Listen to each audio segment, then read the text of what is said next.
எல்லோருக்கும் வணக்கம். ராஜு அப்படின்ற ஒரு நபரை ஒரு பர்சன் அடிச்சிட்டாருன்னு சொல்லிட்டு கையில் ஒரு பெட்டிஷனை எடுத்துகிட்டு போலீஸ் ஸ்டேஷனுக்கு நேராக போகிறார். போலீஸ் ஆஃபீஸரும் அந்த பெட்டிஷனை பார்த்துட்டு எஃப்ஐஆர் போட மறுக்கிறார். நெக்ஸ்ட்டு ராஜு என்ன பண்ணுறாரு, ஒரு எஸ்பிக்கு அந்த பெட்டிஷனை ஒரு போஸ்ட் மூலம் போட்டு எஸ்பிக்கு அனுப்புகிறார். இப்போ எஸ்பியும் அந்த பெட்டிஷனை வாங்க மறுக்கிறார்.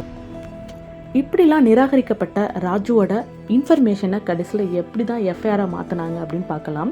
ராஜு என்ன பண்ணலாம் அப்படின்னா, அவருடைய ஆள்வரைக்கு உட்பட்ட ஒரு ஜுடிஷியல் மேஜிஸ்ட்ரேட்டிட்ட குற்றவியல் நடைமுறை சட்டம் பிரிவு 156 சப்செக்ஷன் 3, அதாவது புதிய சட்டத்தின்படி பிரிவு 175 சப்செக்ஷன் 3க்கு கீழே நீதித்துறை நடுவர் அவர்களிடம் ஒரு பெட்டிஷன் ஃபைல் பண்ணி அதோட ஒரு பிரமாண பத்திரிகையும் ஃபைல் பண்ணலாம். அதில் என்ன காரணத்துக்காக இங்கே நான் வந்திருக்கேன், என்ன அஃபென்ஸுக்காக இவங்க வந்திருக்கேன், எங்கெல்லாம் என்னுடைய இன்ஃபர்மேஷன் நிராகரிக்கப்பட்டது அப்படின்ற எல்லா விஷயங்களையும் உள்ளடக்கி நீங்கள் ஒரு பெட்டிஷன் ஃபைல் பண்ணலாம்.